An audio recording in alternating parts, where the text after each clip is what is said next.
Hello everyone, thanks for being here. And at first, let me introduce myself. My name is Chenzhao Guo. I'm a big data software engineer at Intel. I'm a contributor of Spark and a committer of OAP and Highbench. Our group's work is enabling and optimizing Spark on an exascale high-performance computer. Well, this session includes 5 parts. Firstly, default Spark shuffle's limitations. What's imperfect? Secondly, what can we offer to resolve the problems by enabling Spark shuffle on disaggregated compute and storage architecture? Thirdly, I will introduce the new challenges we met after proposing the solution and the optimizations made to tackle the problems. Fourthly, some performance numbers. At last, we're next. The limitations. There are some pain points of default Spark Shuffle. Pain point number 1. Shuffle may drag down the end-to-end performance. There can be 2 reasons. Firstly, because industry mostly deploys HDDs that have poor performance for random IOs. And the reduced state of shuffle performs a lot of random IOs, so it's slow. Secondly, Spark jobs may fail due to the local disks run out of space or disk failures. Then there may be retry, and the retry may also fail. For this problem, what if I just upgrade the HDDs to larger capacity or SSDs?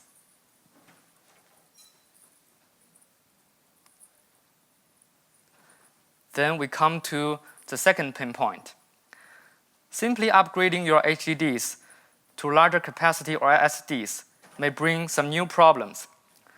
The first thing is, if it's a local disk, running out of space can still happen. For example, there happens to be one very large job running on some host. Another thing is, scaling out or scaling up the storage resources will affect the compute resource. For example, you have to shut down the host as you are changing the disk. The third thing is, scaling the storage resource to satisfy Spark Shuffle's need may make the storage underutilized in other types like CPU-intensive workloads. Because in these workloads, they don't use many I/O operations. So you can see a whole CPU utilization is very high, but the disk I/O bandwidth is very low. Even though the storage is underutilized, you cannot schedule tasks on it due to the CPU is too busy now. Well, so these 3 examples demonstrate the management and cost efficiency issue.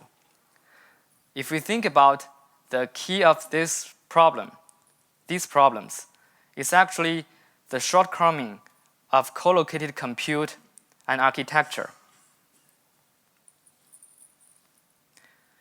Collocated architecture means that the compute and storage resources are on the same host and in the same cluster. Each host takes care of both needs. This is the assumption Spark Shuffle is designed with.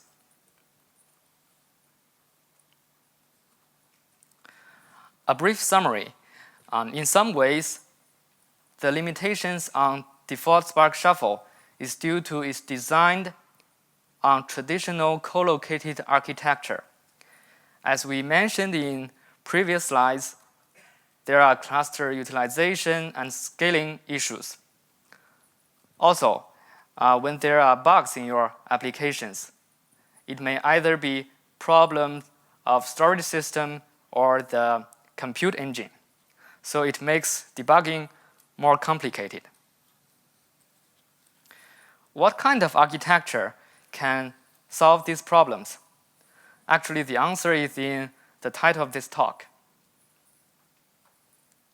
Before talking about the enabling work, why do we care this? Firstly, default Spark Shuffle has the limitations we mentioned. Secondly, This is one of the challenges we met, enabling and optimizing Spark on HPC. Other challenges include storage on DOS. It's an HPC-specific storage designed for next-generation NVMe storage and operates fully in user space. The network on high-performance fabrics and scalability issues when there are tens of thousands of nodes. Enabling Spark Shuffle on Disaggregated architecture. Opposed to previously mentioned collocated architecture, disaggregated architecture means that the compute and storage are separated to different clusters, interconnected by usually high-speed network. It is common in HPC and large companies who own thousands of servers for easier management and higher efficiency. This diagram shows the disaggregated architecture in supercomputer. Compute cabinets are equipped with CPUs and memory. There are only very small local disks attached to them. And on the right, there are storage cabinets with NVMe SSDs running DOS. The compute and storage resources are connected by Fabric's network. So now we can fill in the rest of the charts. Disaggregated compute and storage architecture does better in every aspect, but it also adds overhead on network transfer. Will this be a problem? Actually, network transfer becomes no big deal as time evolves. On software level, in years, softwares have been optimized towards less I/O. There are more efficient compression algorithms invented, columnar file format being used, etc. On hardware level, network bandwidth is evolving very fast. Industry now usually deploys 10 gigabits or 25 gigabits Ethernet, and you can upgrade to 50 or 100 gigabits network if needed. So generally, the balance is tilted towards the CPU bottleneck end. Facing a non-local storage, at first we have to choose a specific storage system the new Shuffle facility talks to. We decided to target a Hadoop-compatible storage because Hadoop has a general interface, and any storage system can have an implementation under Hadoop, so more people can use it. Also, it's widely adopted. We also have a requirement. The storage has to be globally accessible, which means that the upper level compute has a full view of storage. The remote storage is supposed to take care of the replication, provide enough space, and other stuffs we care about storage. Because we want the compute framework only focus on compute.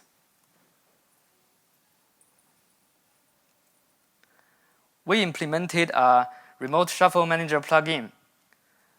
The new Shuffle facility customizes the Shuffle data storage part to remote storage by making the communication or a function calling through Hadoop API. Also, we review all the logics in Spark's local Shuffle algorithms, find the ones that's inconsistent with remote Shuffle, and adapt them to new architecture. Well, we didn't customize the whole Shuffle Manager, making it entirely different from Spark's Sort Shuffle Manager. Algorithms of partitioning, sorting, unsafe optimizations, etc. are the same with Sort Shuffle Manager, because we still want the optimizations that have been patched in long history. Also, Remote Shuffle Manager has a part that's the same with Storage Shuffle Manager, which is the non-storage part. For example, how to sort records by partition ID. And the other part is customized for remote storage. Not only shuffle data or index files, but also spill and other temporary files are kept in remote storage. More details on customization part. Let's talk in 3 points. To make shuffle writers or readers talk in Hadoop API, we modify the Java API calls to Hadoop input stream output stream calls. Here is an example line of code. Then the second point. Previously, we mentioned that in remote shuffle, we are facing a Hadoop storage with global view. That means any executor can derive the shuffle data path from application ID, map ID, and reduce ID, and load data from storage directly. It no longer needs to fetch data files from other executors. Also, it doesn't need any metadata keeper's help. The third point, since now we don't need to fetch data from other executors, when an executor fails, we don't need to resubmit the map tasks run on that executor. Due to the shuffle data now lies in remote storage, but not managed by any executor anymore. This is done by modifying Spark scheduler's code. Besides the remote shuffle manager, we also implemented remote shuffle I/O. The difference is that in this package, there's no shuffle algorithms like no full shuffle algorithms like a shuffle manager has. You can just see storage system customization. There's less code to read and maintain. This package is based on the new shuffle abstraction layer introduced in Spark 2525299.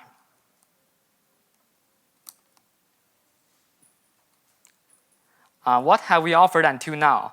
A shuffle manager or shuffle I/O that shuffles to globally accessible Hadoop-compatible storage and is pluggable and easy to deploy. It is free from executor failures. Naturally, due to shuffle metadata is not locally managed, instead globally derived. It is free from disk failure due to the shuffle data in storage can be replicated, so it's reliable. It's also easy to scale and cost efficient due to taking advantage of disaggregated compute and storage architecture. There are some new challenges we met after this enabling. What's our solutions or optimizations? Repeatedly reading small index files from disks is inefficient. Another one is that some Hadoop file system implementations, like HDFS, has inefficient seek, which will waste up to a block data network transferring each time. Well, for the index problem, we optimize to catch the small index files in memory. This is actually inspired by the index catch feature of Spark's external shuffle service, but a little different. Let's see how this works. In map stage, tasks in executor 0 write index and data files to storage. In reduce stage, executor process 0 runs reduce tasks. Executor 1 also get assigned reduce tasks. One of them wants to read the index files that was just wrote by executor 0. When index catch turned on, this blue reduce task fetches the data from executor 0's index catch. If the data hasn't been held in memory, executor 0 will load it from remote storage. From the system resources level, because there is less loading data from storage cluster to compute cluster, so it saves small disks IOs and small network IOs between compute and storage cluster. And in the meantime, it utilizes the network inside compute cluster.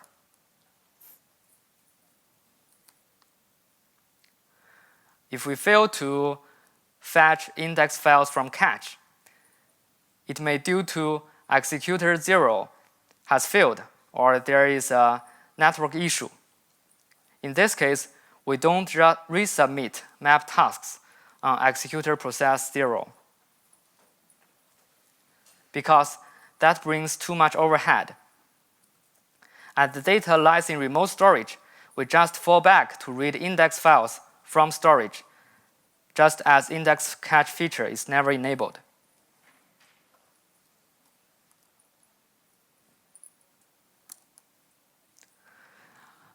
Actually, the current design is not perfect for all Hadoop storage because it adopts many Spark local shuffles logics, like keeping one file for each mapper and doing seek many times for each reducer. If you are using our remote shuffle manager and HDFS as storage, in reduced stage, there will be more data than needed transferring through network, which is due to HDFS inefficient seek implementation. There are two solutions for this. The key is not simply using sort-based shuffle algorithms. The first solution is using a hash-based shuffle manager.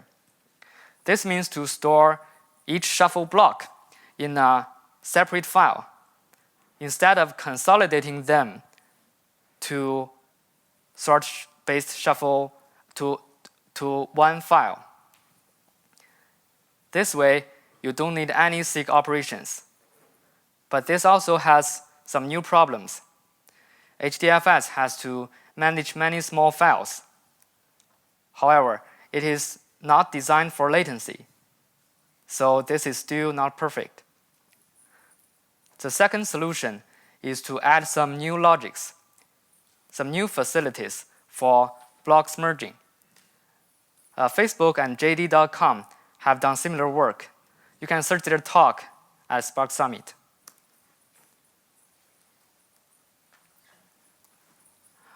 Then performance benchmarks. We compare remote shuffle's performance with default Spark's local shuffle using RAM disk. The reason we use RAM disk as baseline is that it is a typical way to simulate local disk in HPC. It is supposed to be performant, but occupies memory and doesn't persist any data. We use an online mortgage data. Actually, it's Fannie Mae's single-family loan performance data, and perform a SQL internal join on two datasets, which needs to shuffle around 50 gigabytes compressed data. For baseline, we used 64 gigabytes RAM disk. For remote shuffle, we mounted Lustre as local disk. But actually, the Lustre is remote. Reading and writing actually goes through network. We use 4 workers, 40 cores each. The network is 10 gigabits Ethernet. If we don't turn on the index cache feature, remote shuffle takes 1.5x end-to-end time than local shuffle. It takes longer time because the shuffle data goes through network and then Lustre, then persisted to disks. If we turn on the index cache feature, remote shuffle is as good as local shuffle using RAM disk, which is supposed to be performant because it's memory and it's local. Where next?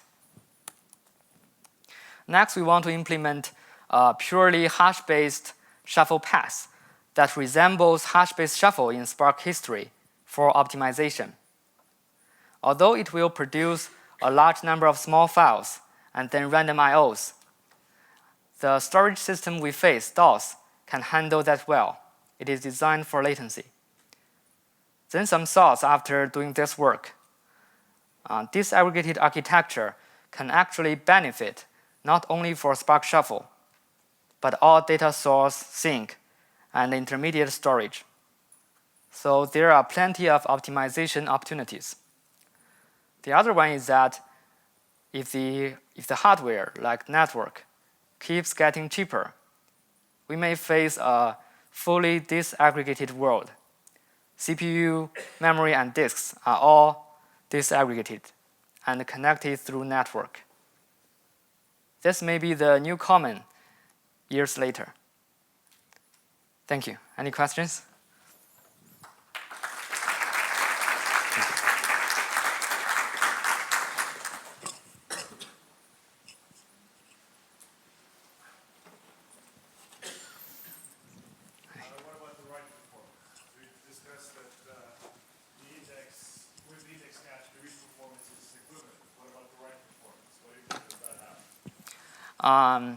Actually, we have compared Spark's local shuffle with HDFS one replica write performance.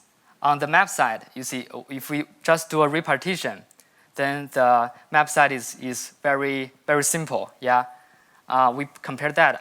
I think I remember it takes about no more than 10% overhead time. Yeah, and this is for repartition workload, because repartition actually the percentage number is the max, because there are less other things. Only shuffle, only read, then shuffle on the map side.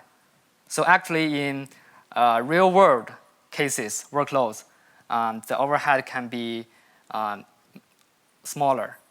Yeah, but actually, if you use more replication, then there can be more overhead. But actually, I think it also determines on your workload, your compute, for example. That because shuffle is not all. For example, if your compute is also takes some time. Yeah.